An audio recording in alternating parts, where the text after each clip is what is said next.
Bismillahirrahmanirrahim. Assalamualaikum warahmatullahi wabarakatuh. Alhamdulillahirabbil alamin. Wabihi nasta'in wala umuri dunya waddin.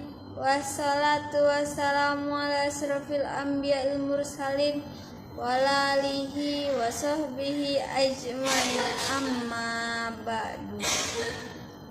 Pertama-tama marilah kita panjatkan puji syukur kita kehadirat Allah Subhanahu wa ta'ala yang telah memberikan rahmat dan hidayahnya sehingga kita bisa dalam keadaan sehat walafiat seperti saat ini. Yang kedua, salawat serta salam marilah kita panjatkan kepada Nabi besar kita Muhammad Sallallahu Alaihi Wasallam yang telah menerangi zaman dari zaman jahiliyah ke zaman yang terang benderang seperti saat ini. Yang ketiga, thank you very much untuk teman-teman dan dosen-dosen sekalian, terutama Ibu Yanasari selaku dosen di mata kuliah Fisika Dasar yang telah memberikan ilmunya kepada kami semua. Kami ucapkan terima kasih. Semoga ilmu yang beliau berikan bermanfaat bagi kita dan masa depan nanti. Sebelumnya izin memperkenalkan diri, nama saya Dinda Rizka Anjani dengan NIM 259 dari kelas FSB. Saya akan mempresentasikan sebuah makalah kami dari kelompok 3 yang berjudul kebisingan. Sebelumnya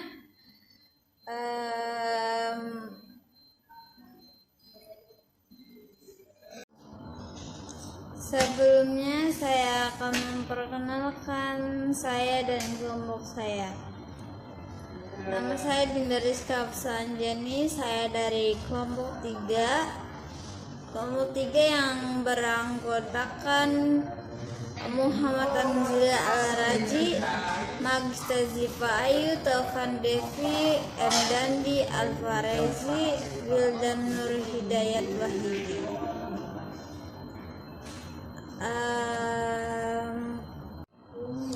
Sebelum kami membuat makalah ini, tentunya kami membaca tentang regul-regul pembuatan makalah.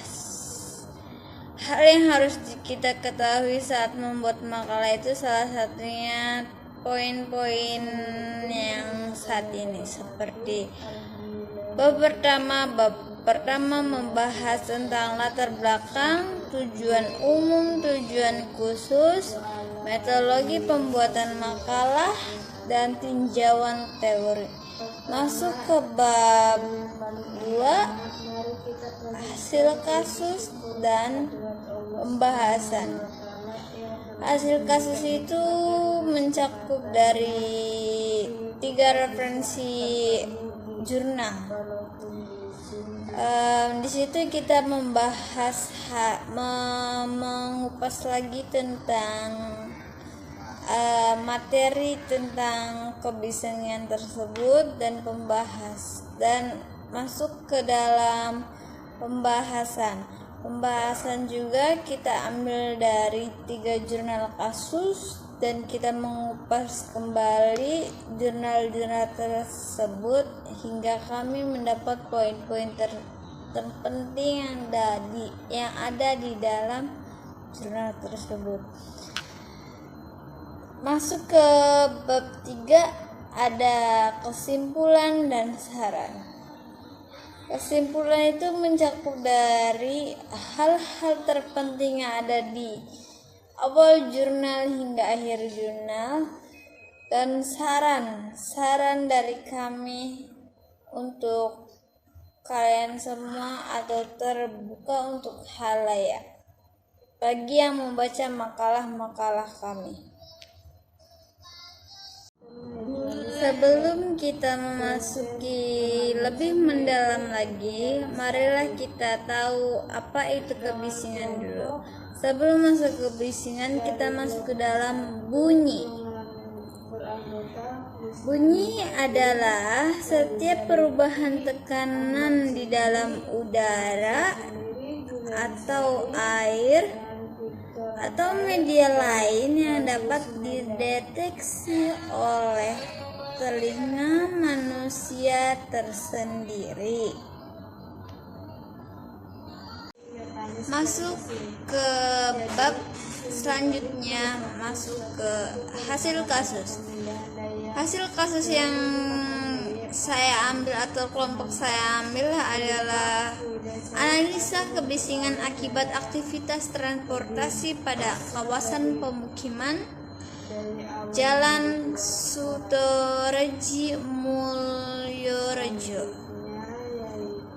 Salah satu penyebab kebisingan adalah meningkatnya aktivitas transportasi pada suatu kawasan.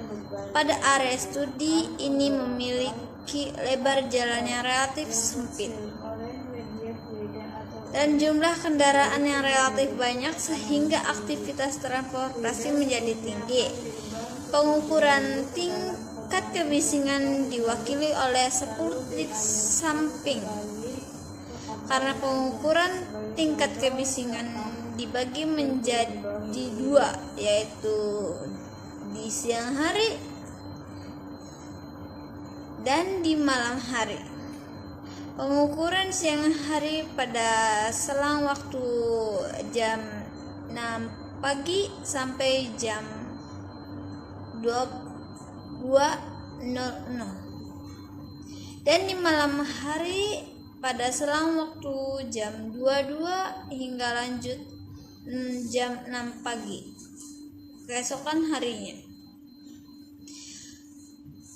Merupakan hasil perhitungan LS dan ML. Maksudnya LS itu siang hari dan LM itu malam hari, yang kemudian dibandingkan dengan tingkat baku yang diputuskan Menteri Lingkungan Hidup yang tertuang dalam KIP 48. Perubahan tekanan atmosfer terjadi sangatlah cepat. Paling sedikit adalah 20 detik. Frekuensi menentukan tinggi rendahnya suatu bumi, sedangkan amplitudo menentukan intensitas dan tekanan bunyi. Frekuensi atau bunyi yang dapat didengar oleh telinga manusia kisaran antara 20 sampai 20.000 Hz dan 20 sampai 12.000 Hz. Dan dalam kurung orang yang sedang lanjut usia.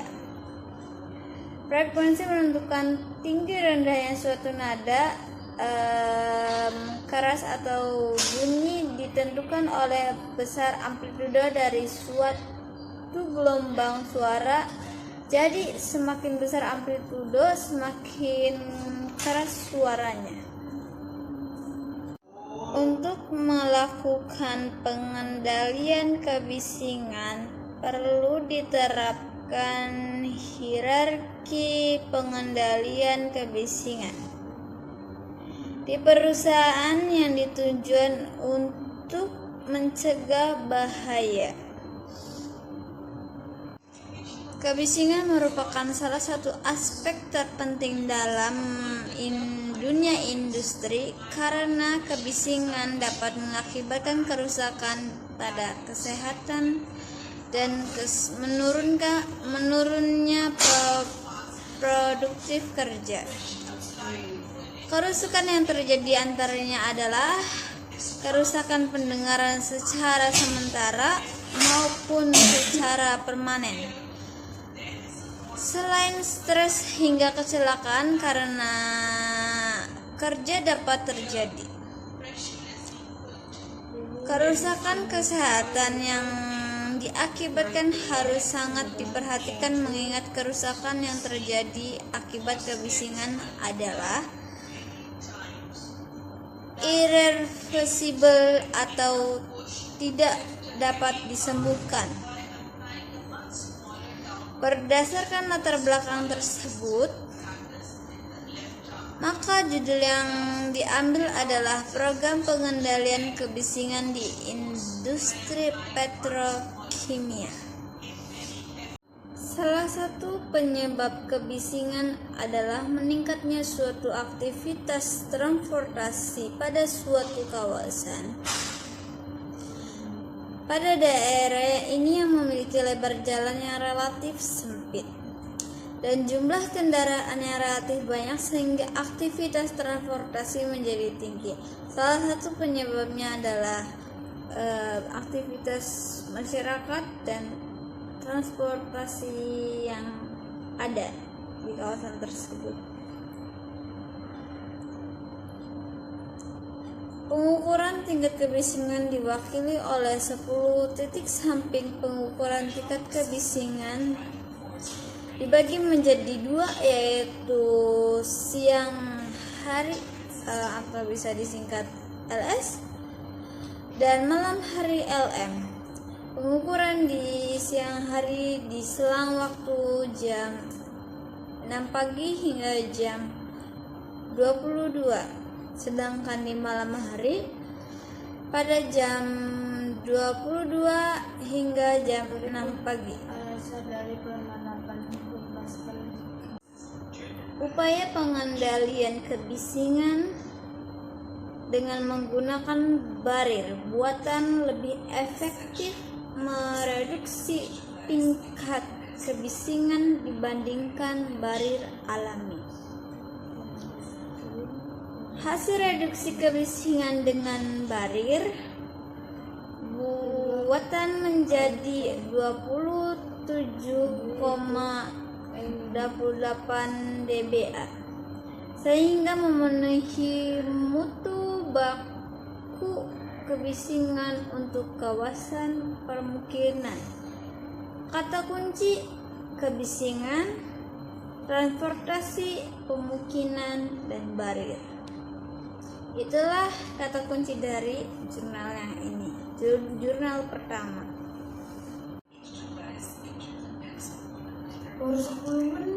Jenis-jenis barir dibedakan menjadi 2, yaitu barir alami dan barir buatan.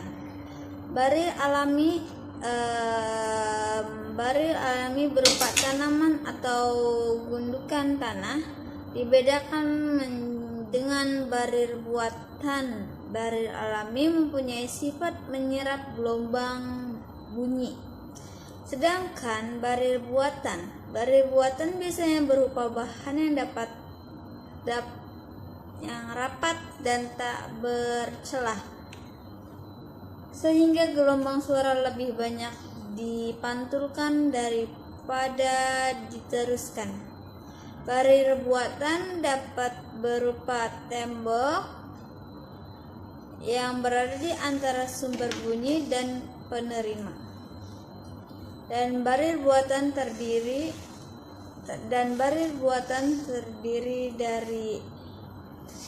dari berbagai jenis bahan seperti kayu atau papan, pasangan bata, beton, plywood, batako, asbestos, semen, dan aluminium set. Dan masih banyak lain bahan-bahan yang bisa dibuat menjadi barir buatan. Dampak kebisingan akibat aktivitas transportasi dan berupa gangguan penurunan kualitas lingkungan hidup yang alami oleh pemukiman di sepanjang tepi jalan dan pengguna jalan. Dalam jangka waktu pendek, Efek gangguan ini tidak akan berpengaruh lagi bagi fisiologis manusia, yakni fungsi pendengaran. Namun dalam jangka waktu yang sangat lama menurunkan fungsi dari pendengaran serta gangguan berupa fisiologis.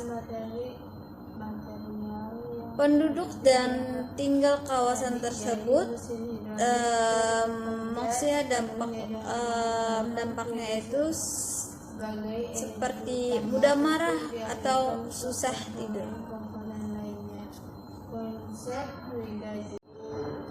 Masuk ke dalam kasus yang kedua, jurnal yang kami ambil adalah analisa pengendalian kebisingan di area bodi minibus perusahaan Koreseri tahun 2015.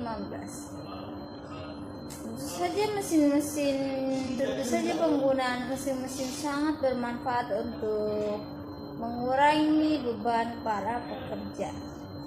Namun di sisi lain penggunaan mesin tersebut dapat mengganggu lingkungan kerja yang dapat mengakibatkan timbulnya kecelakaan dan penyakit kerja. Penyakit akibat kerja dapat bersumber dari lingkungan kerja yang ada di sekitar pekerja. Salah satunya adalah kebisingan. Kebisingan merupakan suatu kebisingan. Masuk ke dalam kasus yang kedua. Kasus yang kami ambil adalah analisa pengendalian kebisingan di area bodi minibus perusahaan Koreseri tahun 2015. Penggunaan mesin-mesin industri sangatlah memudahkan bagi para pekerja. Namun di sisi lain, penggunaan mesin tersebut dapat mengganggu lingkungan kerja yang dapat mengakibatkan kecelakaan di area kerja.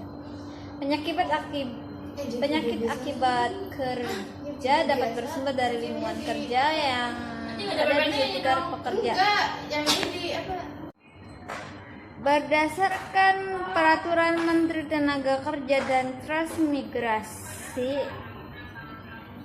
No. 13/2/10/2011 tentang nilai analisa pengendalian kebisingan dibagi menjadi 4. Yang pertama, pengendalian eliminasi.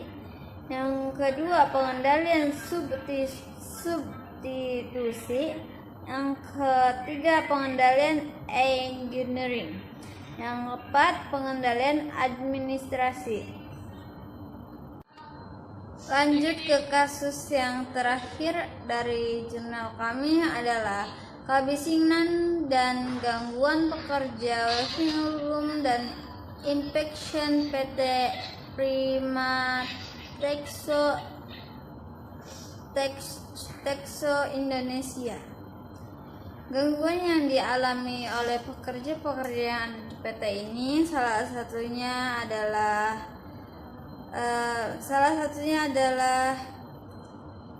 yaitu rasa tidak nyaman yang dialami para pekerja. Tentu saja itu sangat tidak nyaman bagi siapapun jika ada kebisingan dimanapun itu terjadi.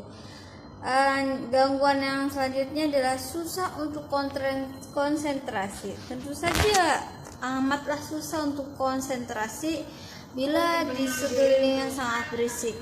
Yang namanya konsentrasi itu butuh yang namanya titik diam, maksudnya titik fokus. Fokus itu harus ada sunyi atau diam agar kita lebih fokus lagi. Selain susah konsentrasi, gangguan yang selanjutnya adalah gangguan emosi. Yalah, di saat banyaknya keramaian atau kebisingan dimanapun itu, mood kita atau emosi kita pasti dipacu. Maksudnya dipacu itu kayak diajak naik turun atau begitulah.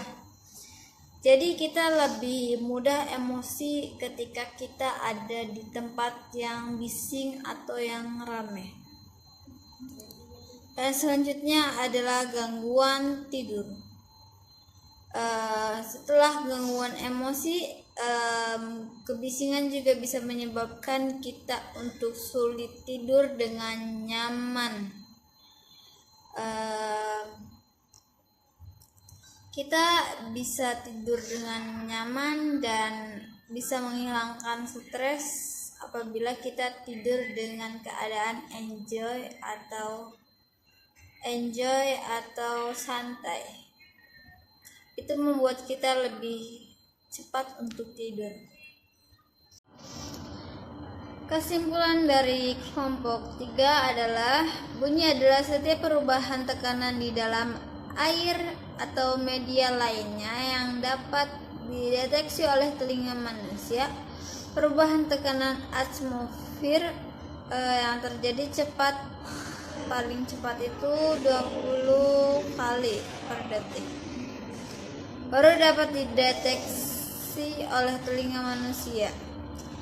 Karena sifat bunyi dapat terbentuk oleh gelombang, maka ia memiliki amplitudo dan frekuensi. Saran dari kelompok kami adalah 1. Perlu adanya pengukur kebisingan yang lebih banyak agar didapatkan data kebisingan yang serentak dalam satu waktu di setiap titik samping.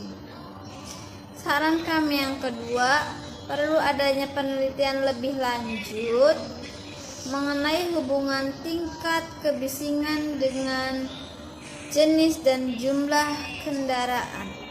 Cukup sekian presentasi dari saya kelompok 3, kurang lebihnya mohon maaf.